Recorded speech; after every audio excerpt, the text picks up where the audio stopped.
Assalamualaikum warahmatullahi wabarakatuh. Kami dari kelompok 13 BK Palembang yang beranggotakan saya, Aulia Mutia, dan juga dua rekan saya, Ayu dan Sonia, pada kali ini akan menyampaikan materi tentang permasalahan belajar. Baiklah, pada kali ini saya akan menyampaikan materi tentang permasalahan belajar, yaitu rendahnya motivasi belajar dan juga underachievement. Yang pertama yang akan saya jelaskan yaitu tentang rendahnya motivasi belajar.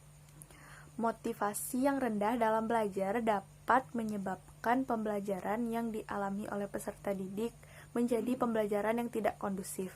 Faktor-faktor yang mempengaruhi motivasi rendah adalah yang pertama guru.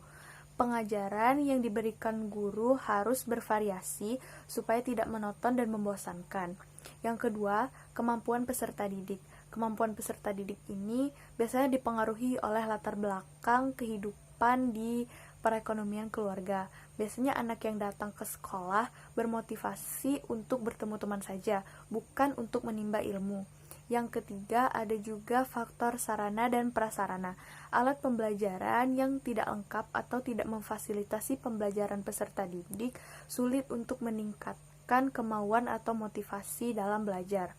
Upaya yang dapat dilakukan untuk meningkatkan motivasi belajar pada peserta didik adalah dengan cara pendidik mampu dan mengetahui betul apa yang sesungguhnya dapat memotivasi siswa untuk meningkatkan motivasi belajarnya.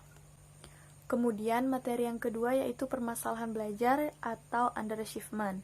Underachievement adalah kondisi di mana prestasi nyata siswa di sekolah tidak sesuai dengan kemampuan atau misalnya hasil tes intelijensinya. Ciri anak yang mengalami underachievement yaitu yang pertama tidak disiplin, yang kedua motivasi belajarnya rendah, yang ketiga tidak menyukai guru dan cenderung suka berkumpul dengan teman-teman yang negatif, yang keempat tidak memiliki hobi dan minat untuk pengisi waktu luang. Ada juga beberapa faktor yang mempengaruhi underachievement. Yang pertama kondisi fisik. Kondisi fisik ini misalnya kurangnya kinerja penglihatan atau pendengaran dengan baik. Yang kedua kondisi psikis. Kondisi psikis ini dapat mempengaruhi misalnya terlalu perfeksionis atau menuntut kesempurnaan. Yang kedua super sensitivity, dan yang ketiga kurang kemampuan sosial.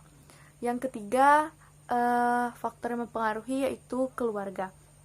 Misalnya, anak terlalu ditekan atau tidak pernah menghargai hasil prestasi yang diraih oleh anak, dan juga tidak pernah ada timbul sikap positif dari orang tua kepada anaknya. Yang keempat yaitu faktor sekolah. Misalnya, lingkungan kelas yang kaku dan otoriter, tidak ada fasilitas yang mampu memenuhi potensi anak, dan juga kurikulum yang tidak cocok. Yang kelima, faktor masyarakat. Terkadang masyarakat menuntut anak dengan cara memberikan harapan kepada anak, sehingga tidak jarang anak merasa tertekan dan anak bisa mengalami masalah belajar seperti underachievement ini. Baiklah, saya akan menjelaskan materi tentang prokrastinasi akademik. Adalah tidak mengerjakan atau menunda mengerjakan tugas yang berakibat tugas tersebut tidak selesai tepat waktu atau dikerjakan mepet deadline. Saya akan menjelaskan tentang dropout atau DO. Dropout atau DO menjadi momok yang mengerikan di antara mahasiswa karena menjadi ultimatum penanda seseorang tidak dapat melanjutkan studinya di suatu perguruan tinggi tersebut. Selain menjadi beban pribadi, gelar mahasiswa dropout juga kerap menghantui mahasiswa karena dianggap membuat nama seseorang menjadi jelek. Penyebab-penyebab dropout atau DO adalah sebagai berikut. Yang pertama, tidak mampu membayar uang kuliah. Tidak dapat dipungkiri, permasalahan biaya adalah salah satu masalah yang paling umum dihadapi, terutama berkaitan dengan peraturan dropout mahasiswa. Uang kuliah memang seringkali menjadi masalah utama, khususnya bagi para orang tua. Selain meningkat dari tahun ke tahun, beberapa universitas juga tidak menyediakan opsi pembayaran cicilan, sehingga pembayaran uang semester terkadang dinilai memberatkan orang tua. Tetapi beberapa universitas juga mentolerir keterlambatan pembayaran biaya kuliah. Namun bila Anda merupakan siswa berprestasi, Anda dapat mengajukan beasiswa sehingga terhindar dari kemungkinan DO.